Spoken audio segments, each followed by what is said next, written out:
السلام عليكم، مرحبا بكم معايا فيديو جديد. نتمنى ان شاء الله هذا الفيديو يلقاكم في احسن الاحوال وفي صحه جيده. اليوم ان شاء الله غادي نشارك معكم معلكه ديال الكاوكاو والكوك كتجي لذيذه وما تشبعوش منها. عندي هنايا 62 غرام ديال الكوك اللي دوزته شويه في العشوار، كاس الا ربع ديال السكر سنيده. عندي 125 غرام ديال الكاوكاو اللي حمرته وطحنته، قبيصه د الملحه، معلقه صغيره ديال الكونفيتور، وواحد المعلقه ونص كبار ديال الكاكاو. هاد المكونات غادي نخلطهم مع بعضياتهم حتى ينسجموا كما كيبان لكم.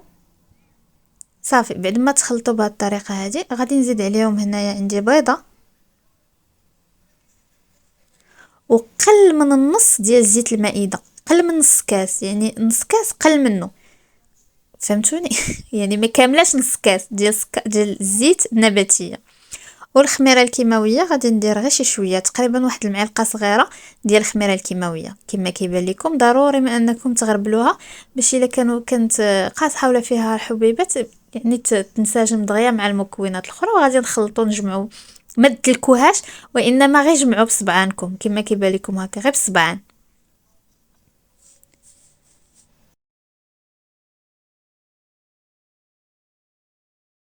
صافي هنايا غادي نبدا كنشكل الكويرات ديالي القياس اللي بغيتو ولا الحجم اللي بغيتو، بغيتوهم كبار كتبان كبار، بغيتوهم صغار بغيتوهم متوسطين. وما تنساوش انهم راه ملي كندخلهم للفران راهم كيسيحوا شويه، يعني ما كيبقاش بداك الحجم اللي حنا كنكوروهم بهم. صافي من بعد ما كملت غادي نفندهم هنايا في سكر كلاصي اللي شركته مع شويه ديال المايزينا وشويه ديال الخميره الكيماويه غير الوجه ديالهم. وغادي ندخلهم في الفران اللي كان سخون من قبل، لاني منين دخلتهم درتو على درجه حراره ديال 160 درجه فقط.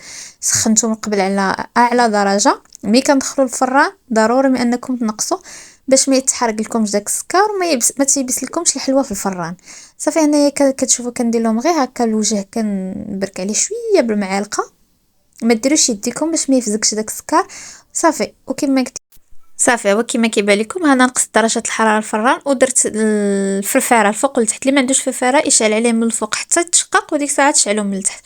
غريبه ديالي بعد ما تشقات غادي تعجبكم، كتجي زوينه وكتجي عرفتي واحد المذاق ديال الشكلاط كاوكاو والكوك ميلونج ما تشبعوش منه. ان شاء الله تجربوها وتعجبكم، ونتلاقاو في وصفات جديده ونقول لكم السلام عليكم.